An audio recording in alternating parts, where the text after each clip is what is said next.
Welcome, guests, to the final installment of Hotel Pacifico's Battle for BC, the fifth of our 5 weekly episodes, breaking down the federal riding by riding battles in this rather interesting federal election.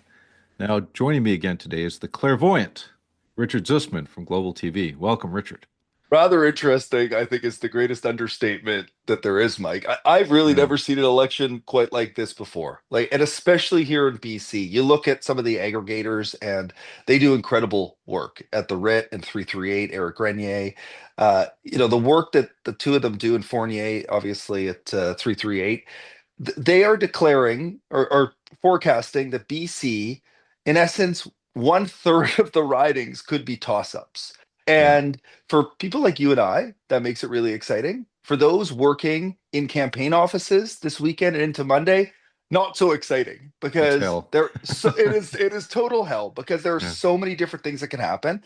And before we really get going, we've been along a theme through this campaign. I've got our matching hats Yes. today, Thank and I you. thought I would finish it all with a shirt that I got sent from the Terry Fox Foundation. Very So nice. obviously Terry Fox is the greatest British Columbian of them all, Greatest and Canadian by actually. Greatest greatest Canadian. Canadian, Yeah. maybe greatest person ever that ever walked the earth. Maybe. Uh, could be.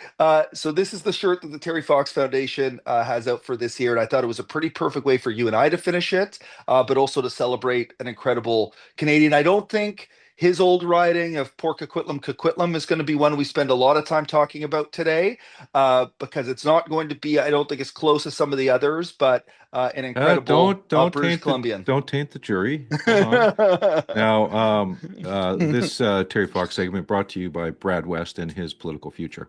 Yeah. Anyways, my political wardrobe is my list of federal ridings on my. I think it was back when it was 308 ridings, but compliments of Madam Premier.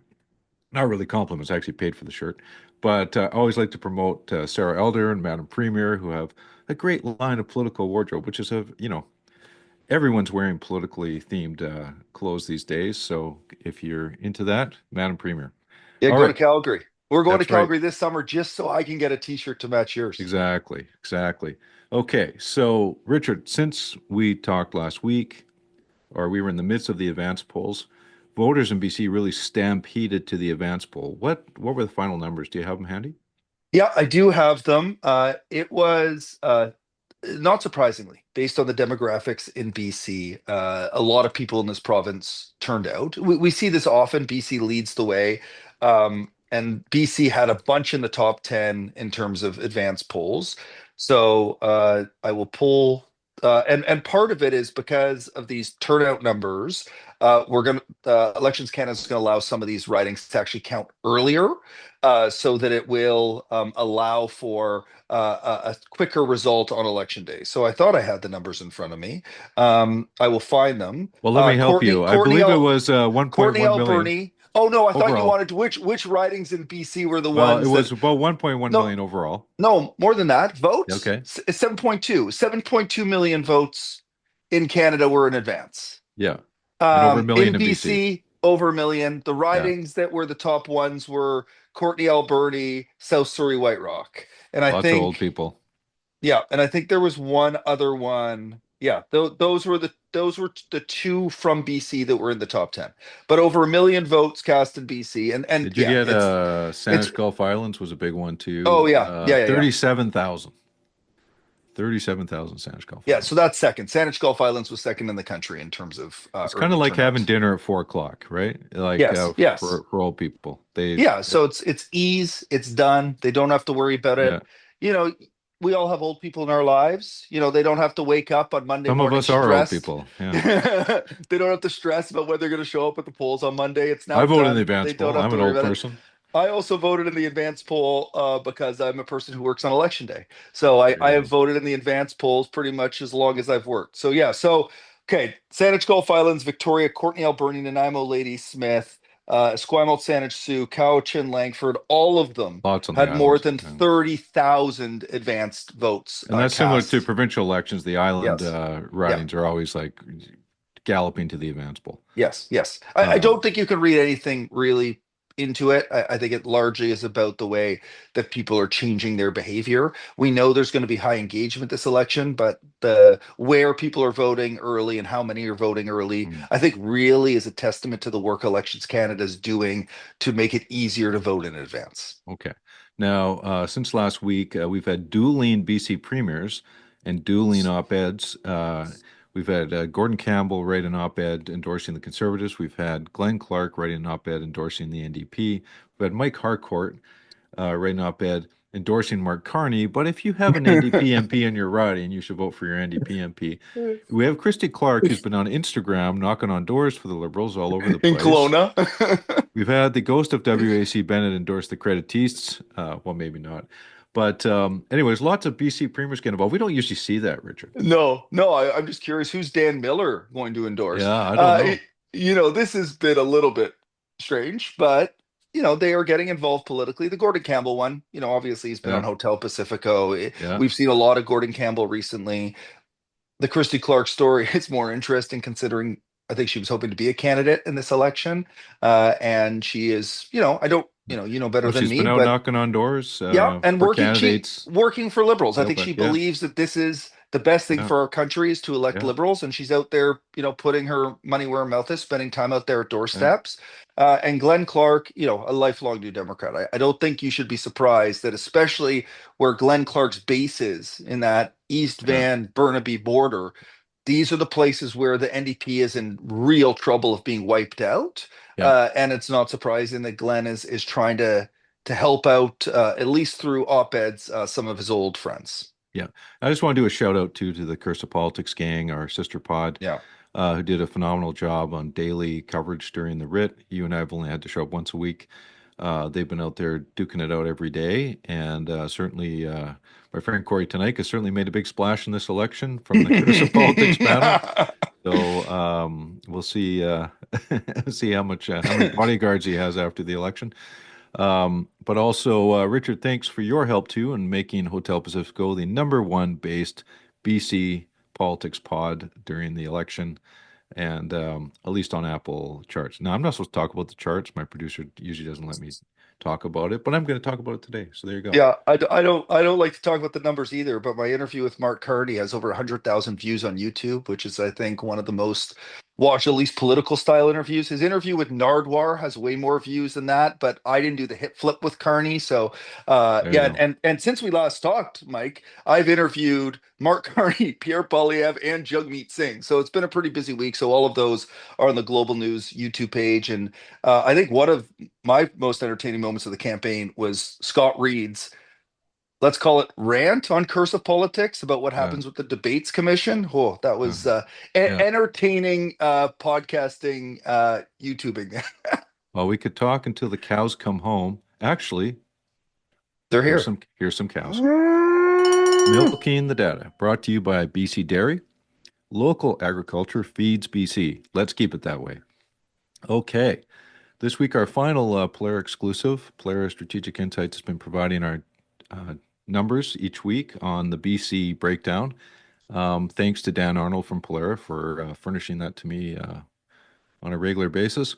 This week, drawn from the national sample, the BC sample is 334, margin of error just under 6%. These are from April 22nd to April 24th, 3 nights rolling track. And in BC, we've got 42 Liberal, 38 Conservative, 15 NDP, Greens down to 3, People Party at 1. Um, and more than that, too, 46% of British Columbians are expecting the Liberals to win. 16% are expecting the Conservatives to win. So they're factoring in, almost half people are factoring the Liberal win because they're Yeah. hearing about it through the polls and things like Sure. that. Now, when we look at the totality of the election sample, all the interviews done over the course of 35 days, and now that's things move during the election period. So, there's this is just more of a directional thing. It's not necessarily exactly what's happened in the last week. But the Liberals have had a consistent lead in Metro Vancouver, north of the Fraser, particularly Vancouver out to Tri-Cities area, and that's they have about a 15-point lead in that region. Now, south of the Fraser, it's much more competitive, almost neck and neck between the Liberals and the Conservatives. In the interior, the Conservatives have a big lead, a double-digit lead, say 10 to 15 points at least. And on the island, the Liberals have shown a lot of strength on the island through Polara numbers. Now, Oh. you got to take Yep. it. We got to take a deep breath anytime we talk about Liberals on Vancouver Island because it often does not come to pass on election day. But Oh, Polara has found over the course of the election that they've they've been pretty resilient, and that might be more of a South Island thing. The Conservatives are second, the NDP at third. So that is a big problem for the yeah. NDP. Um, Yeah. And anyways, you and I believe the polls. The polling is scientific. Do you get it right every time? No. But the way that Dan at Polera and so many other pollsters work, we are getting closer and closer to complete pictures. And what is so challenging about this election is you look at these numbers, and you've heard Philip Fournier and Eric Granier talk about this as well. You believe the numbers, but your brain is saying, whoa, really? Like we are going to see shifts like this happen that we've never seen in this province's history. And is this the time that it's going to happen? And you and I will get through this through our draft because no doubt yeah. our picks are going to be rooted in how much you and I trust this data that we're looking at, because it is one of the most interesting parts of this cycle is the data saying something very different than what we've seen historically. Keeping British Columbians safe takes teamwork. That's why RCMP members work side by side with other local police departments across the province. From frontline community policing to youth education and community outreach, RCMP members are here for us. And when specialized expertise is needed, whether for major crime investigations, gang enforcement, or police dog services, the RCMP's integrated teams bring the resources, skills, and experience to get the job done. Across the Lower Mainland, Vancouver Island, and every corner of BC, the RCMP work locally and provincially to keep us safe. Help ensure adequate investment in public safety. Send a letter to our future federal government today and learn more at whyweserve.ca/election 2025. Authorized by the National Police Federation, whyweserve.ca/election 2025, 587-600-0630. You mentioned the draft, and our listeners may not know what we're talking about. So let me explain what we're Well, going we to do told them here. last week. Well, we're going to remind them, right? So over the previous four episodes, Richard and I have gone riding by riding, region by region, breaking down the ridings. Today, we're going to pick the race in each region that we think is going to be the closest two-way race. But we're not allowed to pick the same riding, so we're going to alternate region by region who goes first. And then at the end of this campaign, we're going to figure out who was the closest. But that's Or I'm not never all. going to come on the podcast again. But that's not all. We're also going to predict the closest three-way race in the province. We're going to predict which Liberal riding and which Conservative riding has the highest increase in percentage vote. And we're going to predict 1 to 5 the finish of Nanaimo-Ladysmith, which has the exact same candidates as last election. And that's not all. Oh, When it comes to the two-way races, my cat Snickers this has been audited by the accounting firm of my daughter Audrey, has put cat treats on squares, and Snickers has chosen the four closest ridings himself. And we'll see if Richard and I can beat a cat when it comes to predictions. I don't think so. I don't I think so think either. I think the cat is going to win. So that is what we're going to do. The question is, yeah, can Richard and I do better than a cat? Okay, let's get. Do you want to start with the three-way race So first? let's flip a coin. We're going to start with the three-way race. I'm going to Yeah. flip a coin, and that will determine our order. So I'm flipping now. Here we go. Okay, up. Okay. It's a toonie, Tails. and we've got tails. It is. We got our Okay. polar bear. So you get to pick first in the three-way race. Okay. My pick for the tightest three-way race in British Columbia, I'm going to go with Cowichan Malahat Langford. We have an NDP incumbent. We have Liberals not historically strong there, but have been showing well on the island, and the Conservatives, who may well end up on top in this riding, usually are right there in the 30% range and maybe higher this time. So when I look at the spreadsheets and things like that, this one always pops up as really tight based on where public opinion is in BC right now. So Cal at Langford.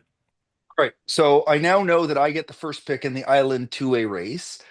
So in essence, I'm going to be making two picks here because I was debating between a few different ridings, and Cowichan Hat Langford was third on my three-way race list. So my top two are still there.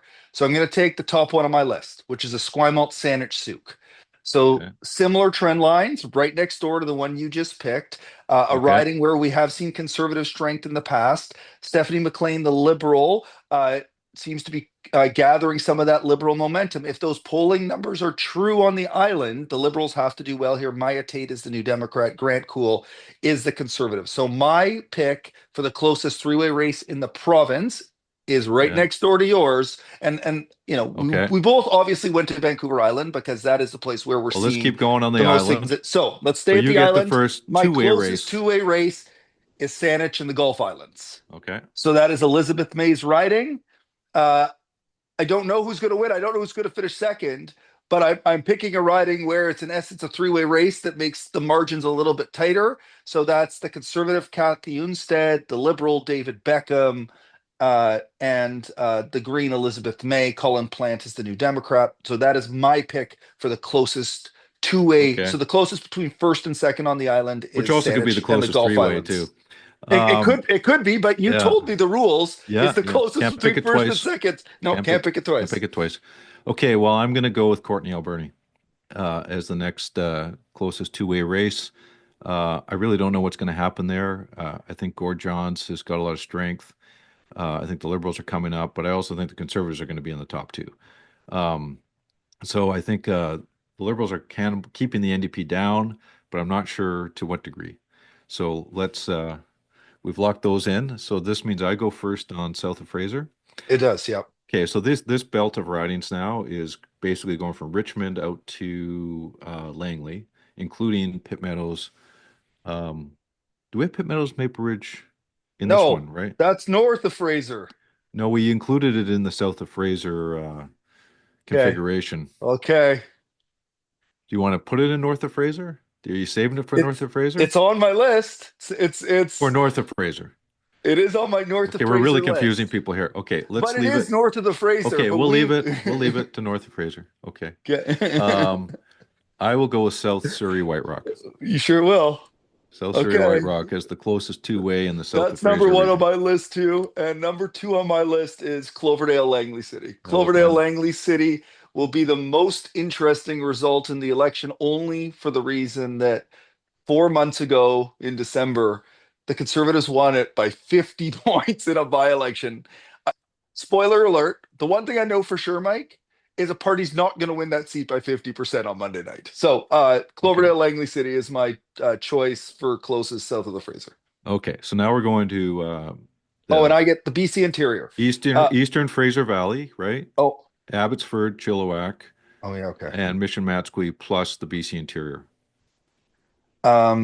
So I will take then. I missed that one in the category, but I have some left here from south of the Fraser here. So um I'm going to take Abbotsford South Langley. Oh, interesting. And so Abbotsford, and I the don't know what's reason going to happen there. I have no idea what's going to happen here. And this could be one of those ones that changes the entire pool. You know, you and I do fantasy baseball, fantasy football. You sometimes have a pick that's, wins you the league. Sometimes you have one that loses you one. Abbotsford South Langley, Sukhman Gill, the Conservative, could win by big margins. The Conservatives win there by big margins. But Mike DeYoung, the Independent, is courting votes from the Conservatives. And Kevin Gillies, the Liberal, is showing some of that Liberal strength. So this based could on be that the closest dynamic, three-way race. it could. So I'm going to take Abbotsford South Langley. Okay, well, I'm going to take Kelowna. And it's the former Liberal MP is running to reclaim a seat that he won in 2015. Lots of seniors in this riding. NDP almost won a seat provincially.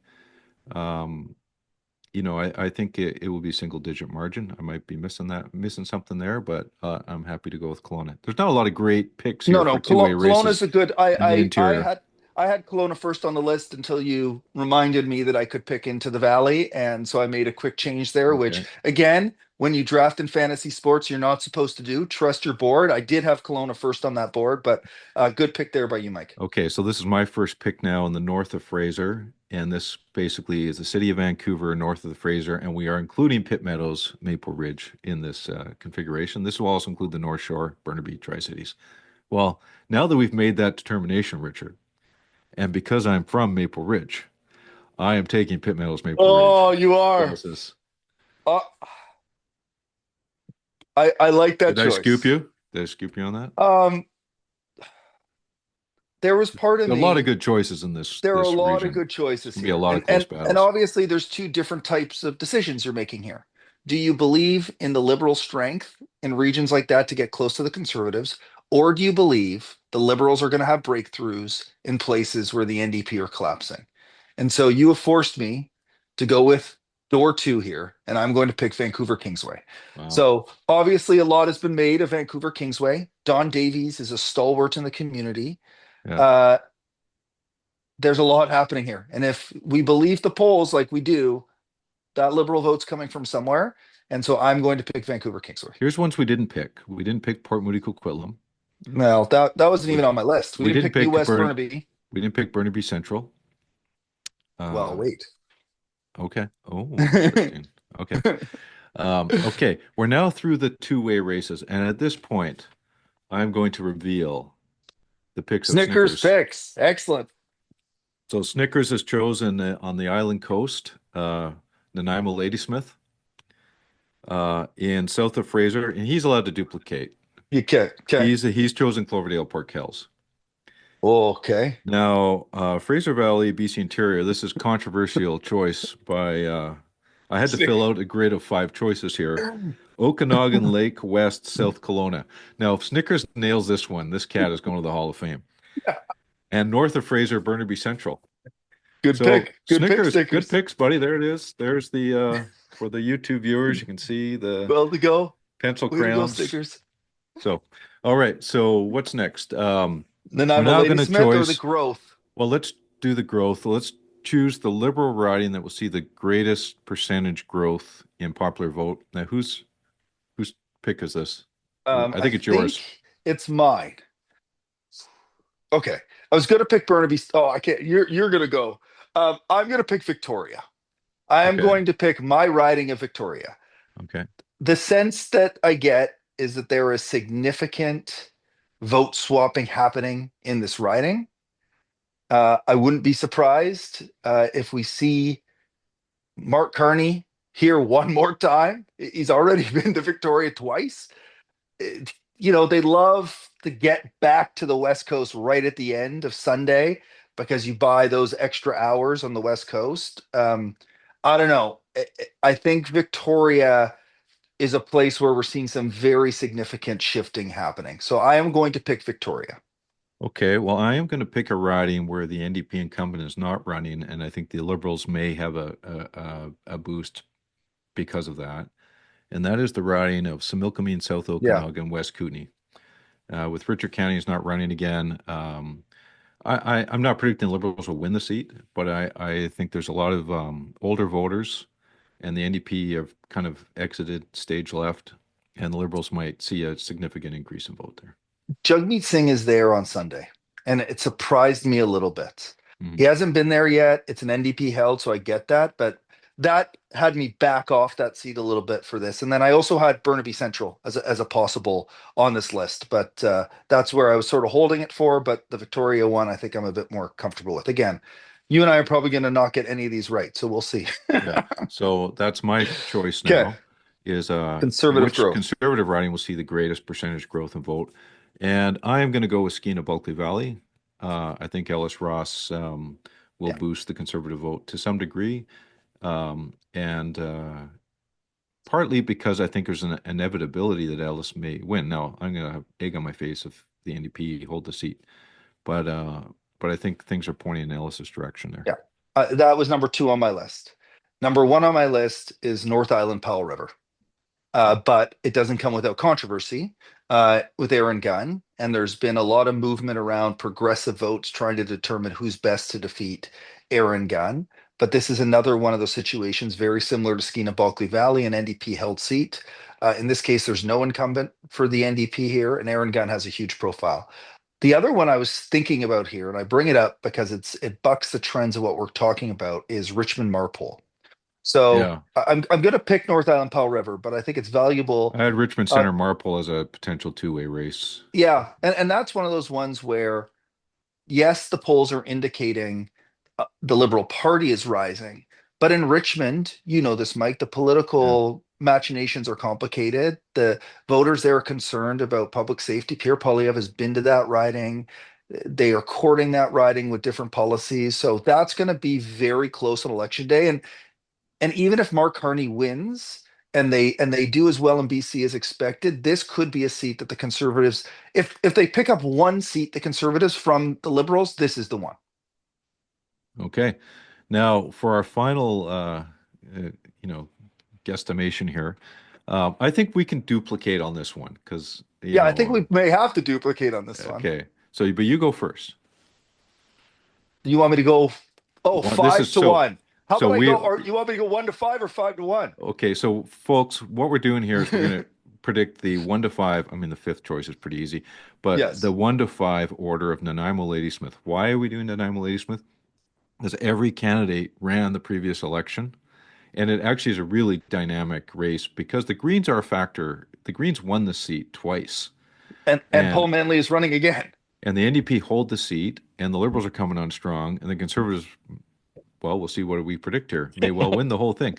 So, Richard, you start. I will go 1-5. And I have put Okay, in, you say oh, 5, then I'll say 4, and you say 3, and so on.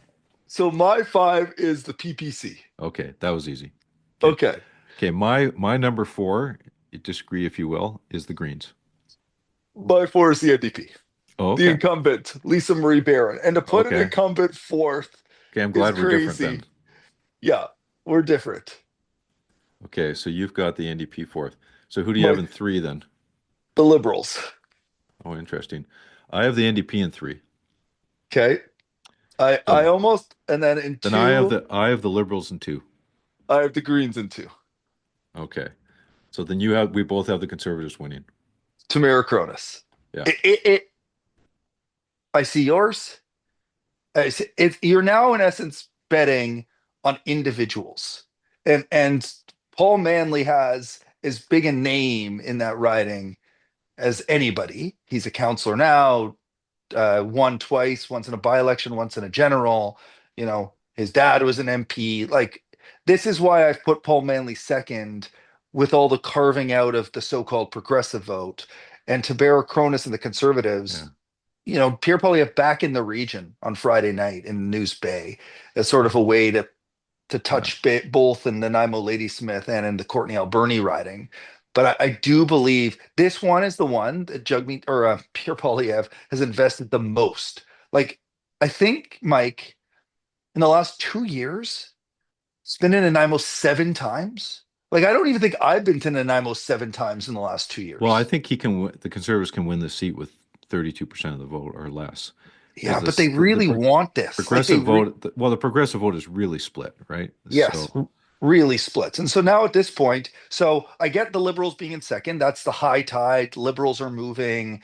The poll numbers are pushing them that way. What I'm countering with is the strength of one candidate's name. And for Lisa mm, Marie Barron and the New Democrats, again, she served a term. She's known in the community, but I'm predicting, in essence, more vote replacement between the Liberals and the NDP, and the Greens sort of solidify that with the name recognition. It is that yeah. we're doing it because it's a fun one to talk about and a tough one to predict. All right. Okay. Now, overall, province-wide, there's 43 seats. Well, first of all, shout out to the Yukon for our crew of listeners in the Yukon.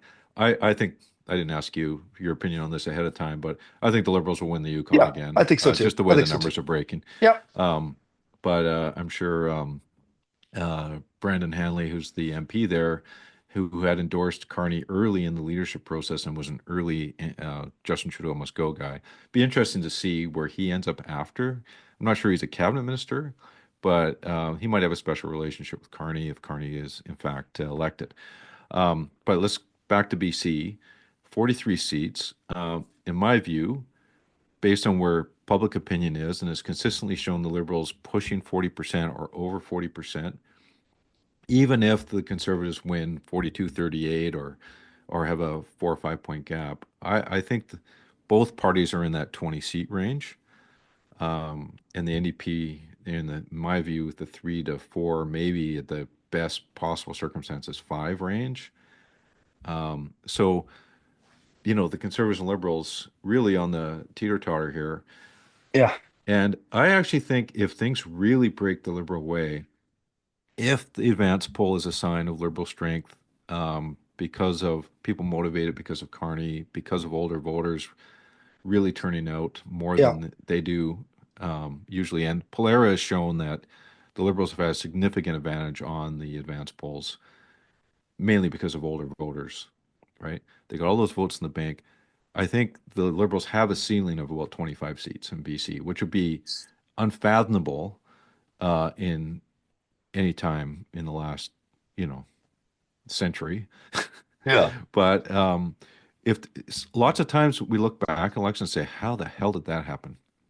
And in the liberal optimism scenario for people that, are cheering for the Liberals, then you might see some surprising ridings, particularly ones that have a high percentage of seniors.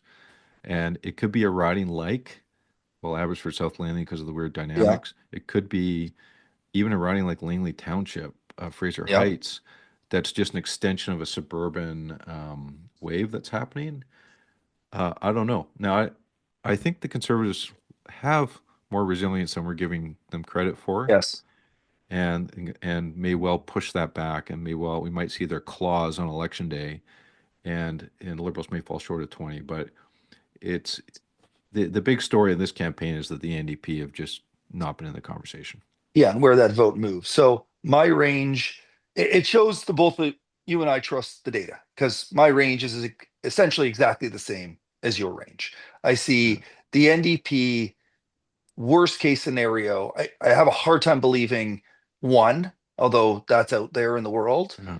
Um, their best case scenario, I would probably put closer to 6 or 7. This idea that they are the ones that defeat conservatives works here on the island. But again, I have a hard time believing that. So I'm more comfortable where you are in that 2, 3, 4 range. For the Liberals, I believe exactly like you do. We may be underestimating, though, the conservative turnout, and that often is seen in the polls. And so that could mean switches in places like Richmond, where it is harder to poll. The one that I find interesting that is getting part of the conversations I'm having is Surrey Centre. The Liberals won it by a lot, but Surrey is so unique that Mm. people in that community are frustrated by going to some Surrey Memorial and waiting 12 hours. They're frustrated about the immigration issue around people are coming, but they're not getting the resources to support that. So, in a worst case scenario for the Liberals, the Conservatives start picking these up, hold their strengths in the Valley. And so now you start having the Conservatives in the range of 22, 23, 24. But on the flip Mm. side of that, like you said, 2015 was historic for the Liberals, 17 seats in this province. They won Mm. Mission Matsqui, they won Kelowna, they won Mm. Maple Ridge. Based on the polling now, this is a bigger wave for them. Mm. So they would win all those seats again. I know the dynamics are a little bit different, but we have to talk about Mission Matsqui Abbotsford. You picked Kelowna earlier. We have to talk about Kelowna. So in the best case I would say though scenario, the difference on that this time, Richard, is the Conservatives are up too, right? they And the are. the And Conservative votes and have to go somewhere as well. exactly. But the New Democrat votes are moving at a rate that Yeah. we've never seen. So in Kelowna, if it's in essence a two-way race, the NDP disappears entirely. Those votes almost all go to the Liberals. So Mm. we start seeing these races that unfold, and I could have them even higher than 25. Mm. Again, it is a perfect night for Mark Carney and the Liberals. But based on the unpredictability of BC, those are the sort of ranges I'm looking at. But I think largely your assessment, and then the Greens, their worst case is 0. Their best case is 2, Nanaimo-Ladysmith and Elizabeth May's riding of Saanich Gulf Islands. But it looks like this could be a really tough night for leaders in BC. Elizabeth May and Jagmeet Singh. Like the fact that we didn't even touch Jagmeet Singh's riding in terms of closest Yeah. makes it think that look, with a strong liberal, strong conservative there, it's going to be hard for Jagmeet Singh to hold that riding. Although they'll be pumping resources into it this Yeah. weekend, because winning leader seats is important. But there's a scenario here, and spent a lot of time with Jagmeet Singh over the last 6 years. I think we're lucky to have had him in Canadian politics. I think this may be his last go around. And sometimes, Mike, you live through this. Sometimes easier for a leader to lose if their party's going down than it is for them to win and then be forced to do this rigmarole of resigning their seat and launching a by-election. But I'm not, Jagmeet Singh still has tough My decisions to leaders make. usually lose their seat when they win the election. It's the other way around. Well, yeah. That you lived through that once, and then you lived the other way in But 2017. Yeah. Exactly, that exactly. brings a whole nother set of headaches. Yeah. But yeah, no, I mean it's look, it's gonna be fascinating on Monday night. Um, the NDP, if they do suffer this defeat that we're forecasting, they will rise again. They always do. They are. It's like a game of whack-a-mole. You punch them down and they pop up somewhere else. So I have no doubt about that. And I think when the Liberals, if they do win this on Monday night and bask in their glory, uh, likely all downhill from there. Like history tells us that when you eke out a fourth term, especially with a new leader, uh, usually the voters will catch up with you in due course and start remembering that actually you guys have been in power a long time, and the NDP will come back because they are artificially low, and the Conservatives will be so bloodthirsty that next time they really won't screw it up. So that is the Well, warning to the Liberals if they win this election. Now, if the Liberals lose this election, if Polyev actually pulls this off, it will be one for the ages as well in terms of like, wow, he defied the polls. And that is, we can't rule that out. We've seen it happen. yeah, we've seen it happen, and we know there's tightening, but we also know the Conservatives need to beat the Liberals by 1 or 2 points nationally to Yeah. win. Ontario and Quebec are going to be challenging for the Conservatives to get their breakthroughs. But again, we've seen it before. I think a majority government for Pierre Poilievre would be nearly impossible. I think a plurality more likely, and how he works with another party, it would have to be the Bloc. Would be really interesting because the New Democrats have in essence said they would never work with him. So it's going to shape up to be one of the most interesting nights that we've seen because of the dynamic that a year ago, it was a certainty that Pierre Poilievre was going to win the election. And with Justin Trudeau resigning, Donald Trump emerging, all of that has changed the dialogue entirely. And it makes it more fun for you and I. But yeah, I think you have to go back to Mackenzie King to find the last leader to win, the last person to win 5 elections. Like it is in essence almost unprecedented in our country. And if Mark Carney wins in the Liberals, that would be their fourth. And then the question is, how do you assess Mark Carney and what are people expecting from him? Because the Yeah. expectations on him are massive to deal with Donald Trump and banking your political future on being able to deal with Donald Trump is not a bet I think I would be willing to make. Okay, Richard. Well, let's make a final trip to the Mimosa Bar. So what do you got?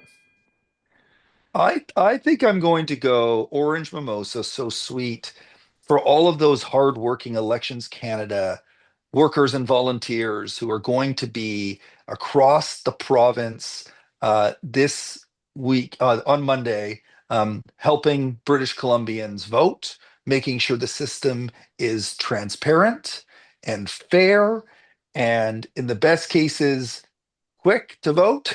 Although I know there's going to be a lot of people waiting, so it's a pre-orange mimosa to thank all of those. And whenever we do these shows at the end of a campaign, I think you also have to tip your glass to the thousands and thousands and thousands of people in this province who have been volunteering their time for political parties to help knock on doors, make calls, put up signs, you know, deliver people to the polls, book event spaces. My glass is raised to you because our democracy is better when people get involved and feel invested in ensuring our system works well. Okay. I will raise a glass of orange juice, orange mimosa, to the campaign strategists because in advance of the results on Monday night, the campaign strategists in the losing campaigns, your decisions will be amplified and you will be shit on, and and it easily could have gone another way.